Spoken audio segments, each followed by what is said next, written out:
Greetings. This is Take Two with Jerry and Debbie on EWTN Radio, and it is great to be with you today on this Tuesday. It is, second week of Advent already, moving closer to that joyous celebration of Christmas, but let's not get ahead of ourselves.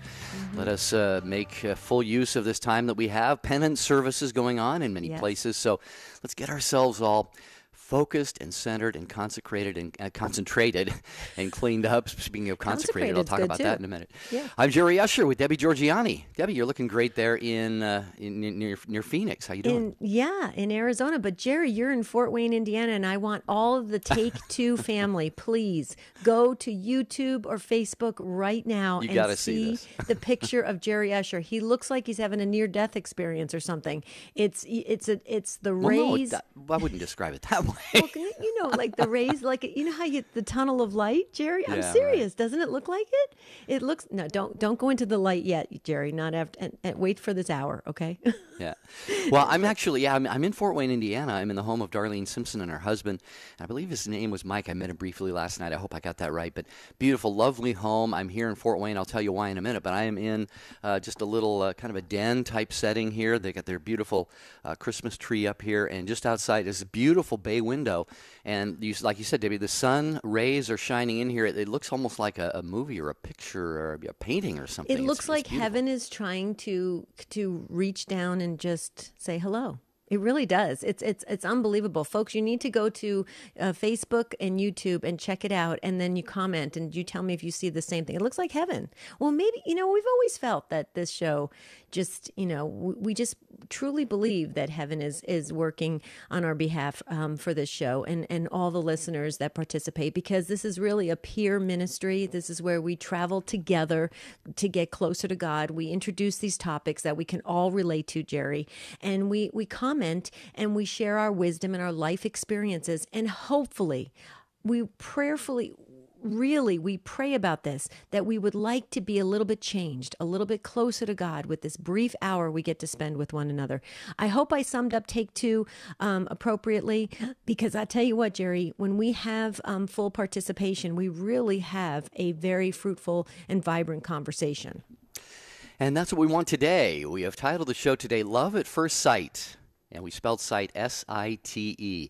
And what we want a conversation about is the fact that many people today are going onto internet sites. There are many reputable Catholic sites where you can post a profile, meet people, become acquainted with them. Many people have found their life partner, their spouse, on one of the Catholic websites, or maybe another, maybe it's not Catholic, but they have a Catholic section, or you can identify yourself as strongly Catholic. So if this is you or somebody you know, Debbie, we want to hear from people about their experiences. Maybe some people are like, no way, I would never go looking for love on the internet. So this is going to be an interesting conversation. Well, those websites, Jerry, that you're referring to, they do tout the success stories and of the beautiful, matches that were made, just like-minded folks coming together and finding that special purpose in life together. And I think that's wonderful.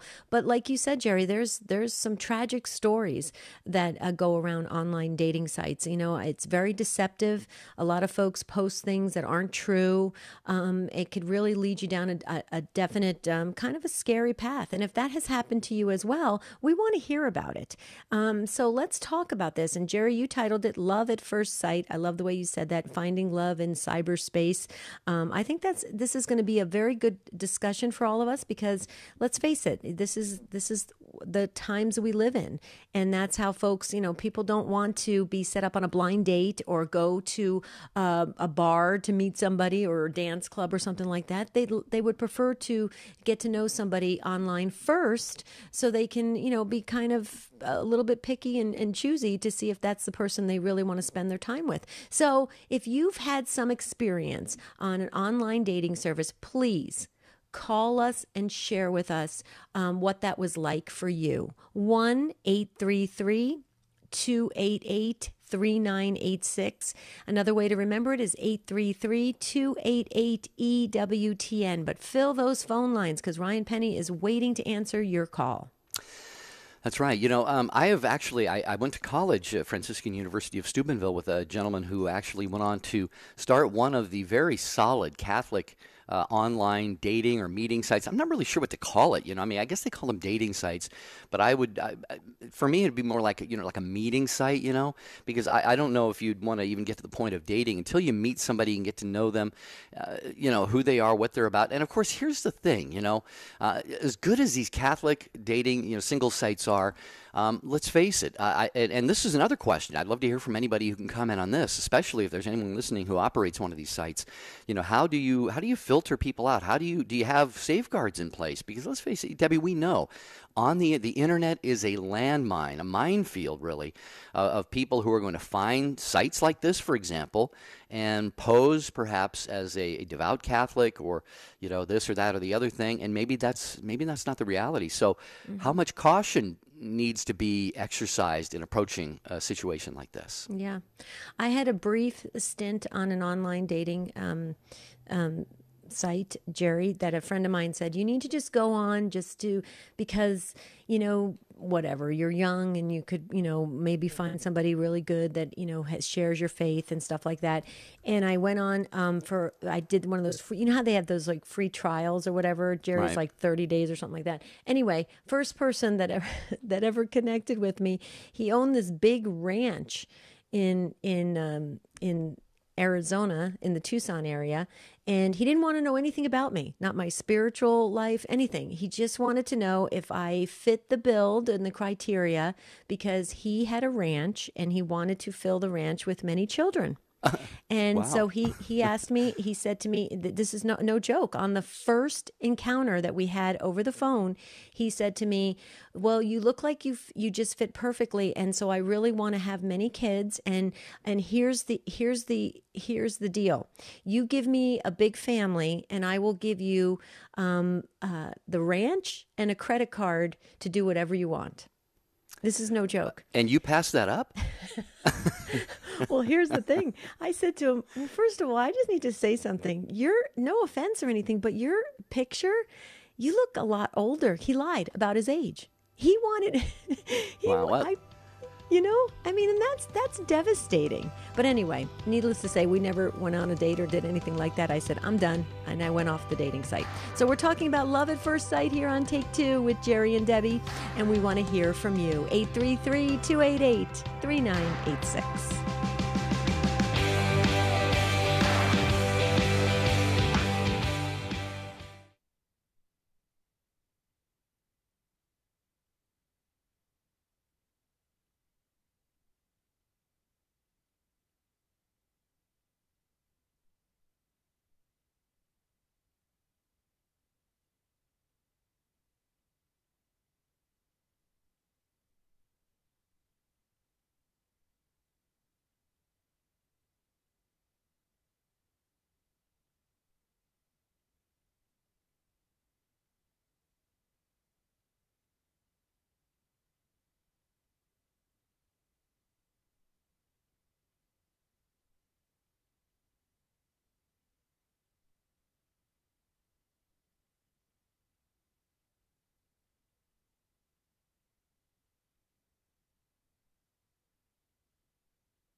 So good to have you with us. It's Take Two with Jerry and Debbie on EWTN Radio. We're talking about love at first sight, S-I-T-E.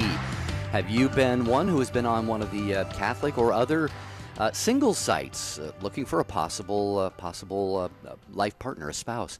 Debbie, there are a lot of people who would think that, it's just, no, let's go the traditional route. You meet somebody at church, you meet somebody at work, a family member introduces you to somebody, but things have changed a lot today. So we're having that conversation at 833, excuse me, 288 3986. Also want to just remind everybody, Mother Angelica has gone to her eternal reward. God rest her soul. We pray for that, pray for her soul. And we still, though, have the opportunity, Debbie, to tap into her wonderful wisdom. Mother Angelica Live Classics are on Tuesday nights, 8 p.m. Eastern Time on many of these EWTN radio affiliates. Yeah, a lot of TV shows are also simulcast on radio. So, folks, if you love and remember Mother Angelica fondly, tune in for Mother Angelica Live Classics tonight at 8 p.m. Eastern Time. Okay, Jerry, our Take Two listeners, if they went to Facebook or YouTube, they're not going to see those heavenly rays anymore. They're gone. You're out of heaven. Yeah, I think the sun is moving in that direction. Yeah, so. Okay, so I got a text message from one of our listeners that says, you and Jerry have great sense of humor. Is it sense of humors or is it sense? How do you say that? Was it sense I say sense of humor. Some say okay. sense of humor. No, but no. What are you trying? I don't know where you're going humor with it. is a New Jersey thing because Yeah, right. when we're back east, we say that. But no, I meant when you say we both have senses of humor. Is it senses of humor or sense of humor? Well, you each have a sense of humor. You both have a sense of. I don't know. Okay, but anyway, somebody who got an English degree is going to have to let us know. Father Mitch Pacwa. Okay, so here's the thing. They think we're funny, Jerry, and they don't even wait till they spend more time with us. We're hilarious. Okay, I just wanted to just ask us in our own mind. Okay, so the number to dial to get on to this wonderful show, which is your show, Take Two with Jerry and Debbie. We're talking about love at first sight, online dating services. If you've met your spouse on an online site, we want to hear from you. Or maybe you had a really horrible encounter or a very kind of creepy, weird encounter like I had. Share it with us at 833-288-3986. There is an open phone line. We'd love to hear from you, 833-288-3986. You don't have to out any dating sites or name any names. Just maybe give us your general experience because we can all learn from you, just like Jim did. Jim got our virtual First Up Award in Charlotte, North Carolina on Sirius XM 130. Hi, Jim. Welcome to Take Two with Jerry and Debbie. Hi, thank you. Can you guys hear me? very well. Yes, very well. Okay, great. So I've called you guys before. I've been married for almost 10 years, and I met my wife on one of those online Christian dating sites, which I never would have thought to go on, except I had friends who practically broke my arm to make me go on it. And I was one of the lucky ones because I could look for the rest of my life, and I would never find a more perfect woman than the one I got. Wow, that's beautiful. So can we you got kind married? We got engaged in 3 months, and we got married 11 months after we met. Okay, engaged in 3 months and 11 months after you met. Okay, so Jim, just help us out with this. So when you first went on this site, were you a little apprehensive, a little nervous about it? You know, and tell us how long it was before you met your future wife. Okay, well, I went on it for a couple of months, and then when they wanted me to pay the money again, I went off of it. And then about a year later, I went on it again, and I met her just a week or two into it, and we went on 3 dates, and I proposed to her on the 3rd date with the sword in my hand because I was too poor to buy her a ring, and we got married 11 months later. Wow. So yeah, and Jim. Go ahead. Every time we go to a Catholic marriage conference, I'm a therapist, so we do this kind of thing.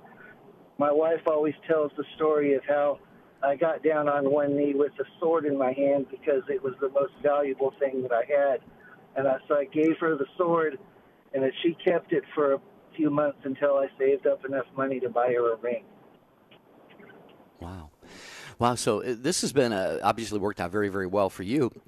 I didn't catch I was trying to fix a little bit of a technical connection here, so I didn't catch the first part. Was there a geographical difference between the two of you? I don't remember if you mentioned that.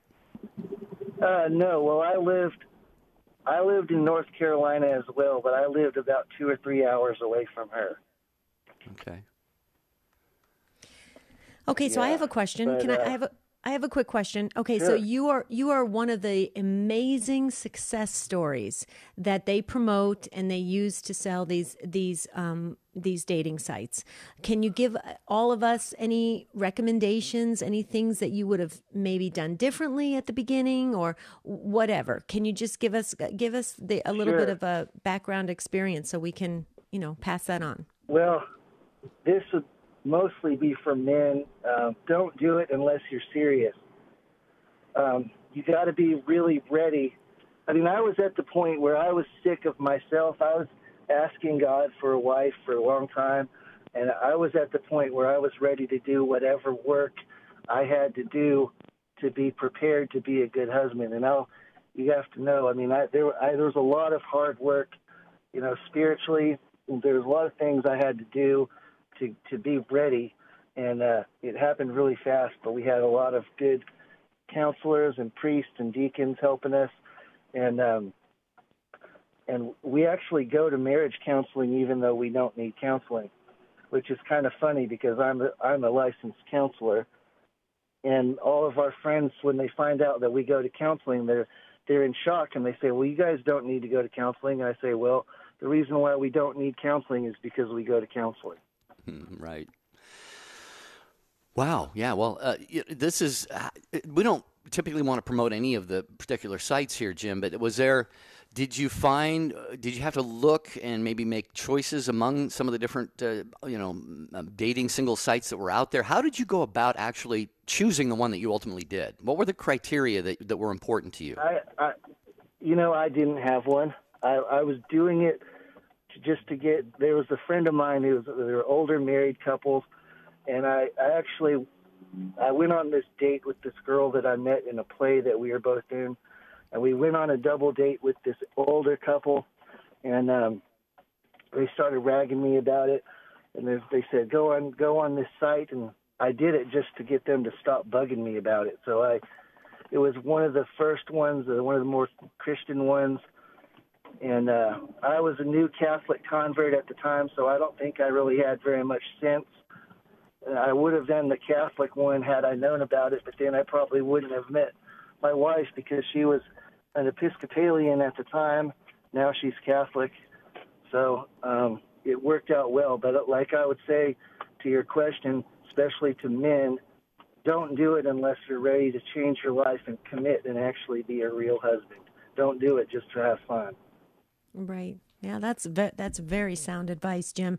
Okay, since you went on about your beautiful wife and how it was just a godsend for you, would you like to give like a 10-second personal message for your wife? Because I'm sure you're going to let her hear this broadcast, Jim. Oh, yeah, I don't know how we can go back to it, but it's a podcast. But yeah, her name is Ann, and I love her very much. And I'm tearing up as I'm saying this, but she's the love of my life. Oh, Beautiful, Jim.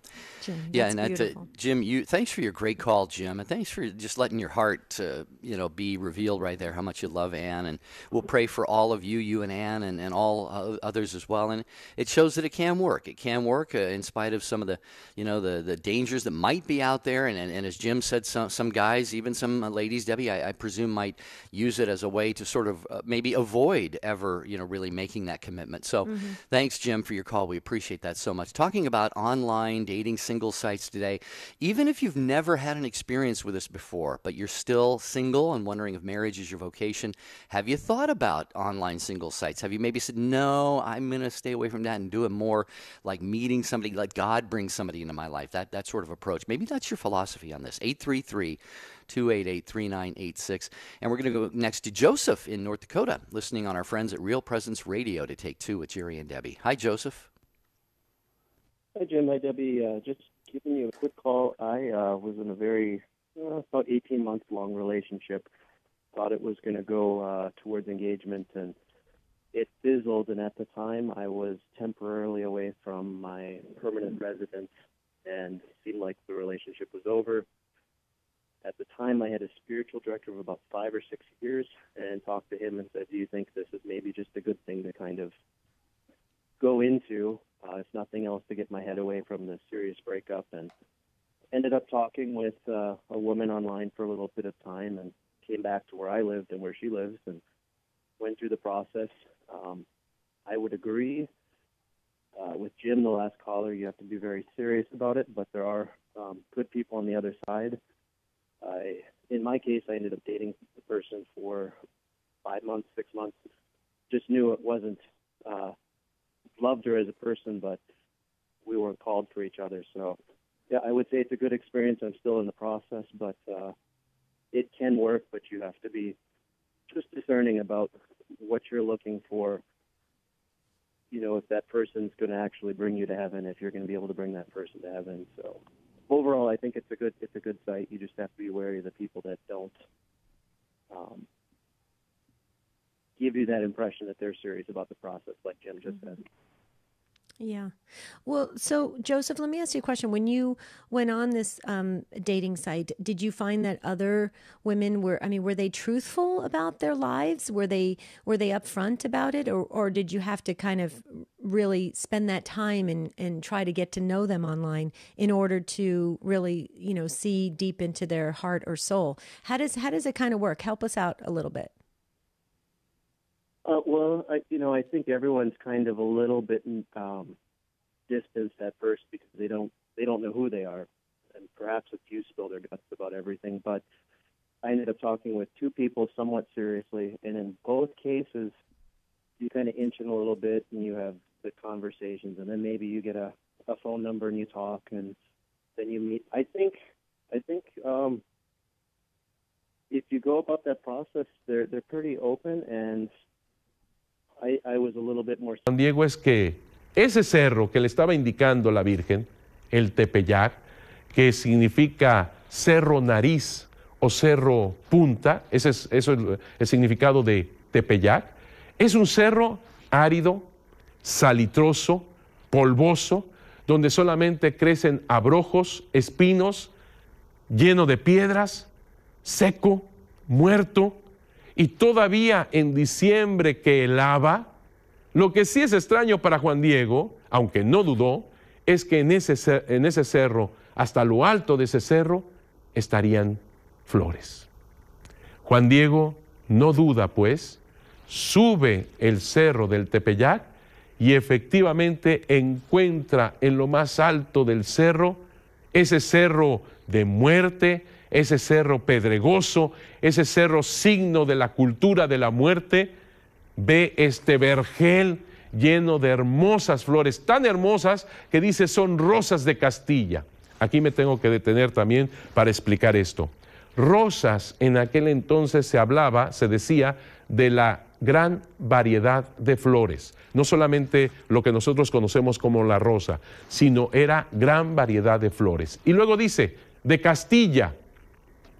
No es esta rosa que nosotros definimos como Castilla solamente, flor de Castilla, no, sino para él fue la expresión de ver estas flores tan hermosas, tan extraordinarias, que nunca se habían visto en esta región de la Náhuac, que tienen que ser de otro mundo, y ese otro mundo es Castilla. Por eso el decir, estas rosas de Castilla, decía, esta gran variedad de hermosísimas flores de otro mundo, son espectaculares, son maravillosas, con rocío, preciosas.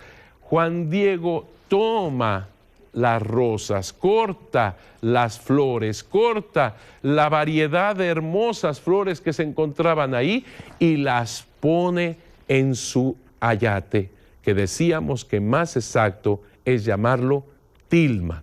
Lo pone en su tilma, todas las corta lo más que puede, la señal de la Virgen de Guadalupe, y baja del cerro del Tepeyac, se dirige hacia la Virgen. La Virgen tenía primero que colocar bien esas flores. Juan Diego extiende su tilma ante la Virgen de Guadalupe, le enseña las hermosas flores y la Virgen coloca, dispone cada una de ellas exactamente en la posición adecuada dentro de la tilma. Esto es muy importante. Si nosotros ya sabemos que las flores significan la verdad, flor y canto, para el indígena es la verdad, flor y canto. La Virgen está colocando, disponiendo la verdad dentro del ser humano Juan Diego. A ver, Padre, ¿por qué dentro del ser humano Juan Diego? Porque es exactamente lo que significa la tilma, que lo vamos a ver en programas subsecuentes, más detalladamente lo que significa claramente la tilma. La tilma significa el ser humano. Recordemos que la tilma para el macehual tenía que ser con el color natural del vegetal. No podía decorarla, no podía poner ningún tipo de color. Eso significa que yo cuando veía a alguna persona con tal tilma, inmediatamente sabía que era una persona común y corriente y que no era noble. Por lo tanto, la tilma me hacía distinguir en el nivel social que yo me encontraba en la comunidad. Por eso estoy diciendo que la Virgen de Guadalupe, al colocar las flores dentro de la tilma de Juan Diego, está colocando la verdad de Dios dentro del ser humano que es Juan Diego y que representa a todos los seres humanos. Recordemos también una de las cosas más importantes de todo este mensaje e imagen de Nuestra Señora de Guadalupe. Ella es el modelo de evangelización perfectamente inculturada. Esto lo dice Juan Pablo II. El acontecimiento guadalupano es el modelo de evangelización perfectamente inculturada. Ella es capaz.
Take Two with Jerry and Debbie on EWTN Radio, talking about online singles sites, dating sites. Have you had any experience at all with them? Have you found a husband or a wife on there? Maybe like Debbie, you had a little bit of an uncomfortable experience at one point. And how do you find them overall to just kind of fit a niche here, if you will, with people maybe making use of technology to post their information about themselves? How much do you post? How much did you post if you have a profile on one of these sites? Do you believe everything that you see on those? How well do you have to get to know somebody before you really feel comfortable maybe making the next step of getting meeting in person and then considering it dating and then ultimately moving toward a possible lifetime relationship? 833-288-3986. Okay, Ann, sorry for the false start there. We're going to go to you for real now in Pasco, Washington, listening on KHSS out of Walla Walla. Ann, welcome to Take Two with Jerry and Debbie. Hey, thanks, guys. This is a great topic. Cool. What do you got to say about it?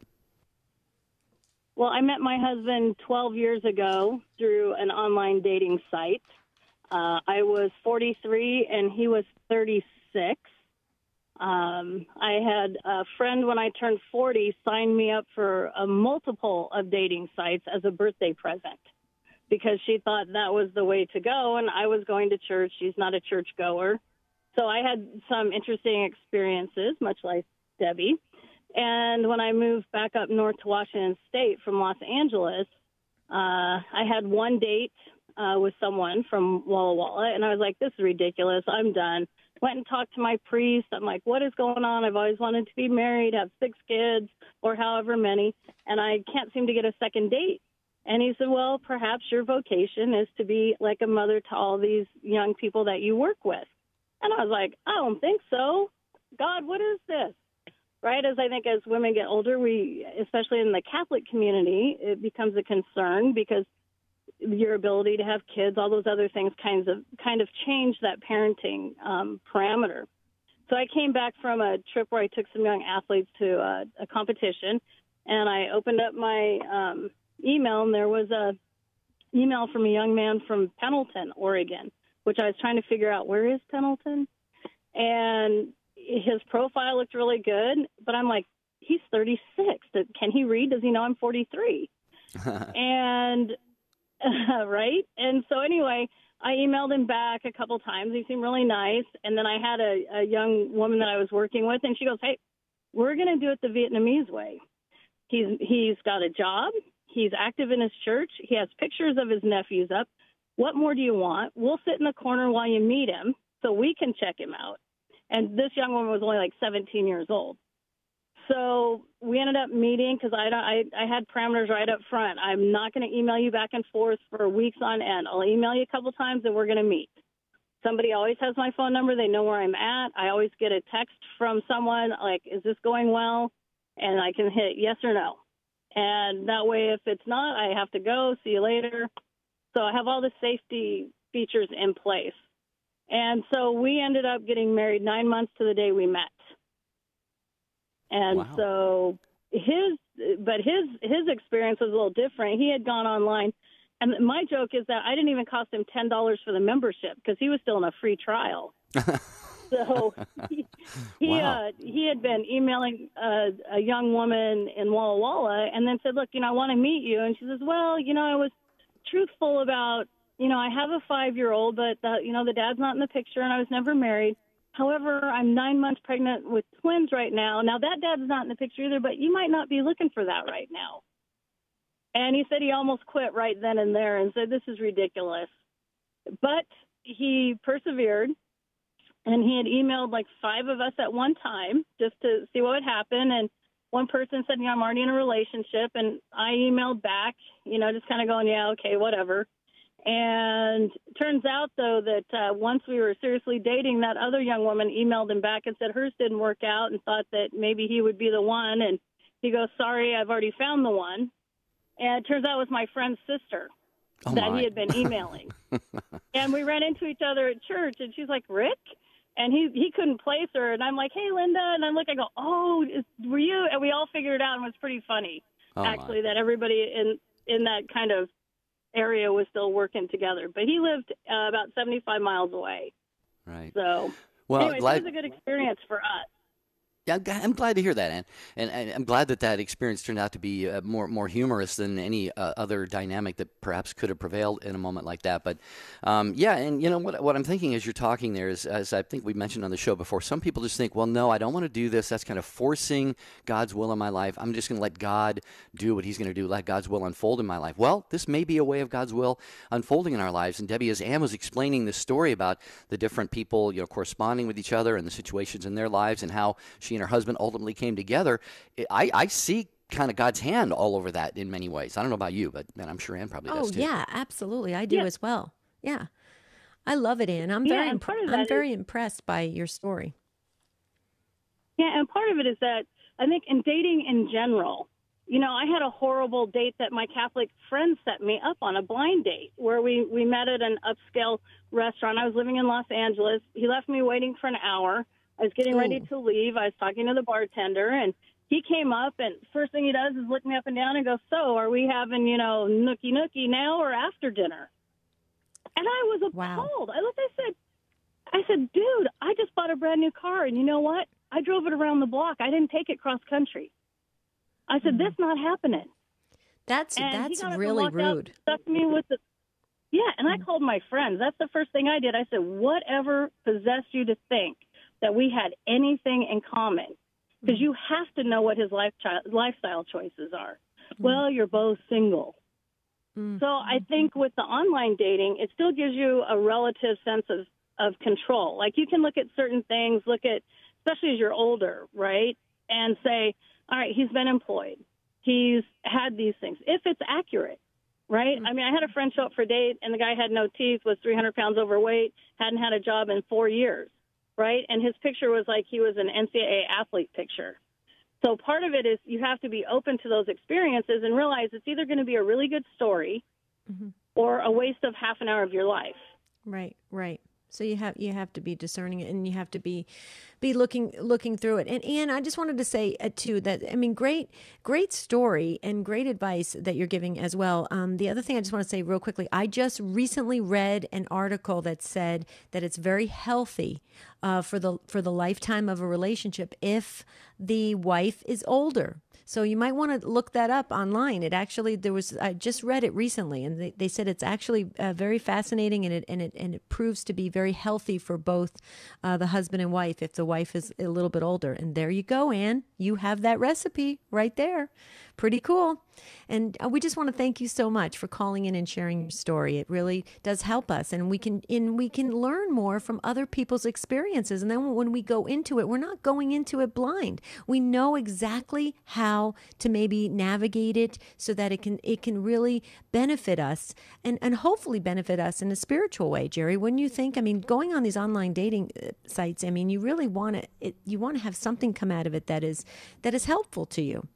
Yeah, for me, I would think that online single site and meeting somebody through that would be preferable than a totally blind date, because you don't know anything about the person that you're meeting on a totally blind date. Which is not to say that can't work out for people, but at least you get to see what their beliefs are, and maybe hopefully a picture of them, and their some information about their family, their upbringing, things like that. So anyway, thanks, Anne, for your phone call in Pasco. We appreciate it so much. Phone lines are packed here, so we're going to go to Albert next, who's with us in Hopkinsville, Kentucky, listening on WLCR. Hi, Albert. Welcome to Take Two. Good afternoon. Good afternoon. I met my wife of 16 years ago on a dating site. But before that, it not really bad experiences, but one that made you sit up and say, wait a second, don't get too carried away. I had been chatting with a woman who was from New York, and things developed quick as much as they can online, And she was ready to go hot and heavy. And when I called her on it, she said, "What do you mean? You're crazy. I don't want to talk to you anymore."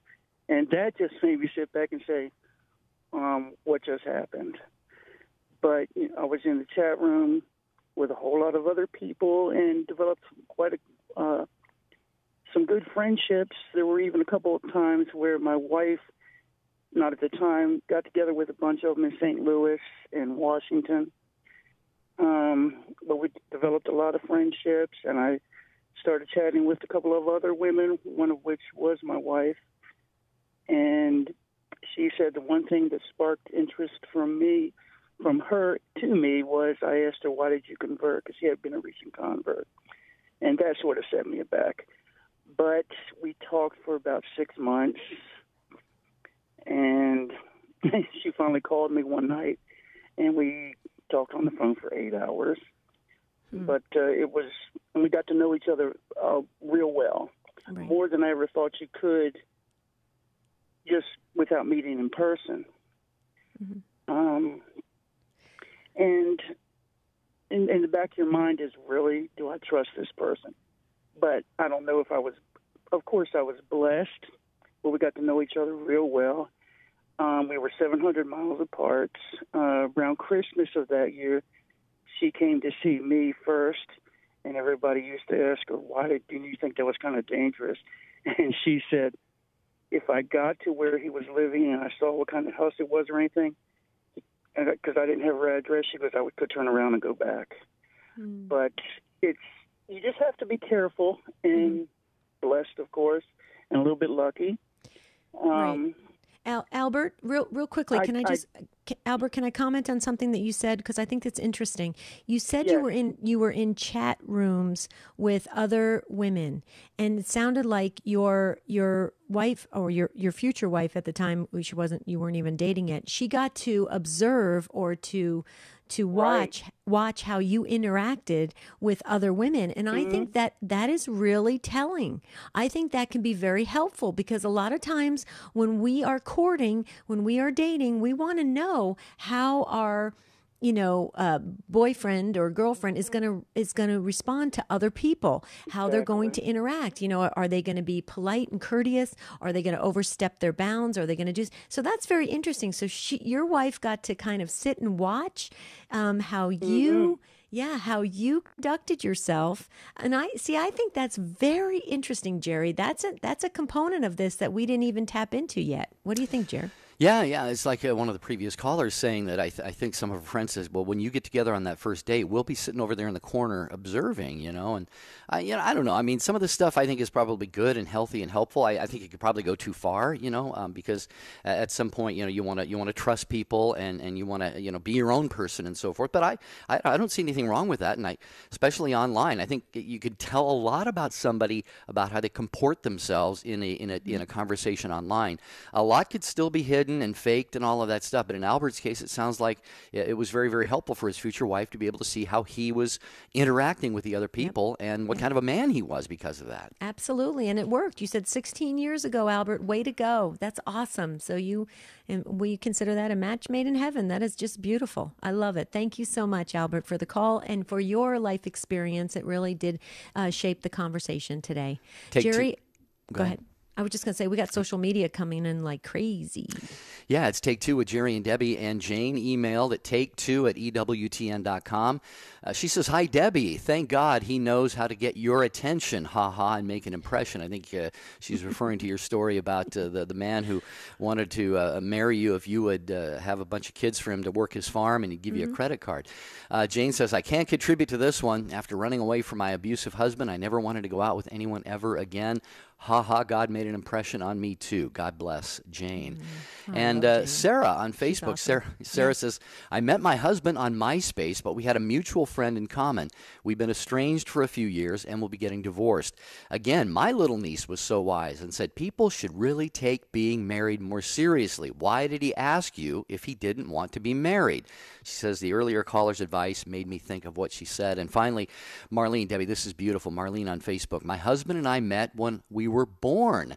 She says, get this, my mom and my husband's mom were in the hospital room the same time. Wow. She had my now sister-in-law, and my mom had me. My husband came in the hospital room and pointed to me and said, baby. He became my husband later. We met again when I was 15 years old at a dance. We dated and got married, and next year we will celebrate our 50th anniversary. Praise and thank you, Lord. Well, Marlene, that is absolutely a beautiful story. That is precious. That just warmed my heart. I just love it. Wow. Jerry, you're going to have to decide, because we got full phone lines and we also have an international call. So you go for it, Jerry. Okay. Well, my call screen just went down. Debbie, God wants you to decide. Are we going to? Okay. I think we're going to grab Mary from London, England, because she's holding internationally, and we want to make sure we get her. Mary, thank you so much, and welcome to Take Two. Morning. Can you hear me? Yes, perfectly. Hi, Mary. Hi. How are you doing? Doing well. How are you in London, England? Good. Yeah, I'm great, thank you. I just felt compelled to call because I have a success story of meeting on a Catholic site just last year. Beautiful. Tell us about it. So, like a previous caller, or he was saying that their niece kind of had good advice for them. So I had been dating like Irish guys in Dublin, and I'm Irish, and just was having no luck. And then my niece is actually a focus missionary in the States. Was home for a week or so, and she said, "Why don't you try Catholic Match?" And like a lot of other previous callers, I was kind of cringing, and I just thinking I really didn't want to.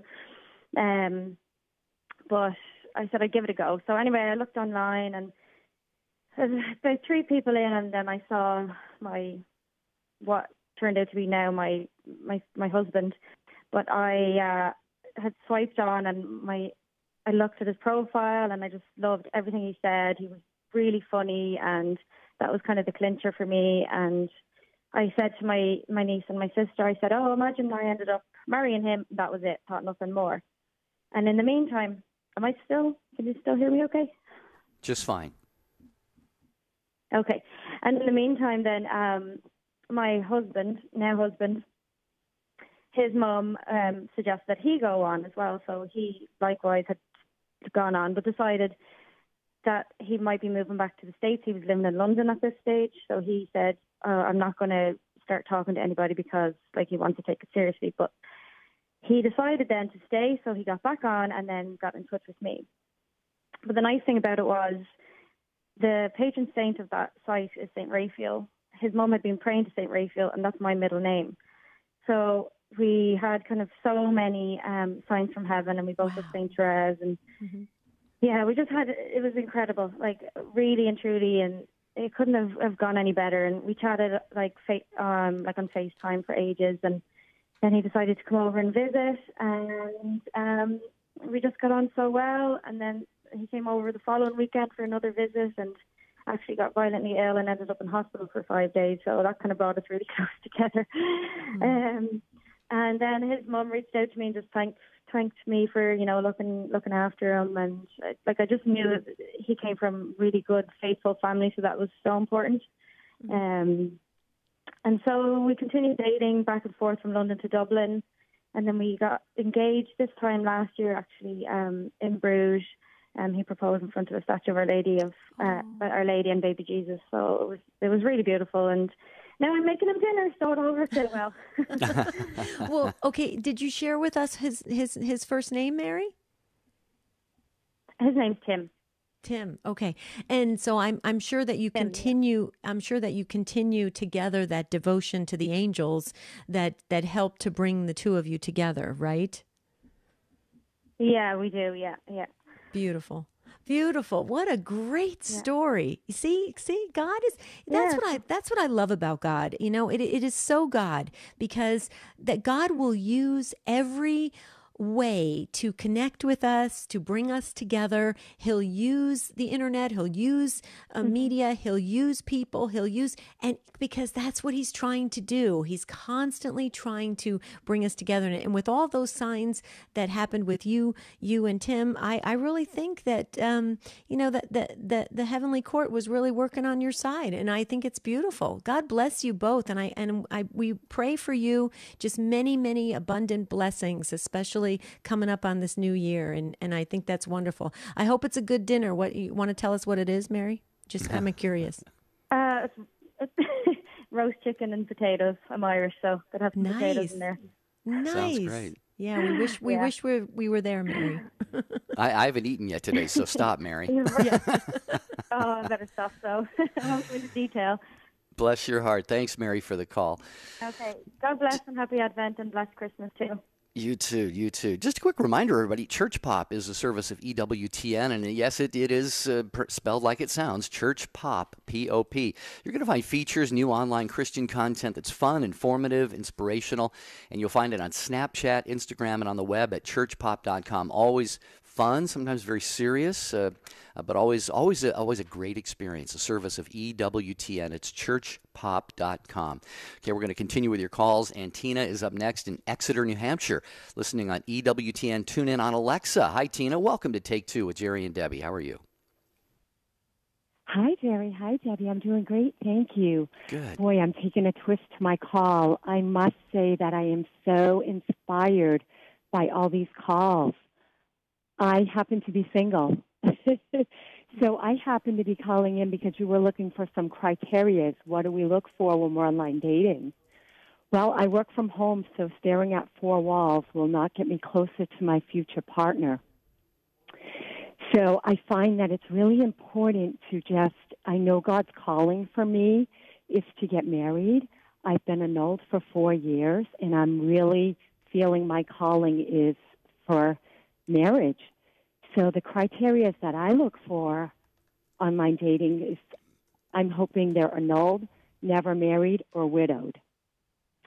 Um, it's tough. It's tough. I've got some good stories I could share, and I've got some bad stories that I could share.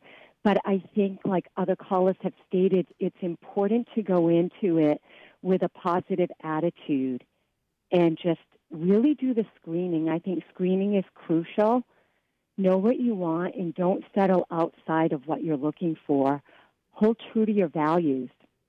I believe that's why I'm still single, and if you do go on a good date, I've learned that what's really important is to look at that gentleman, and if there's something you respect about him, share that with him. That's going to go a long ways.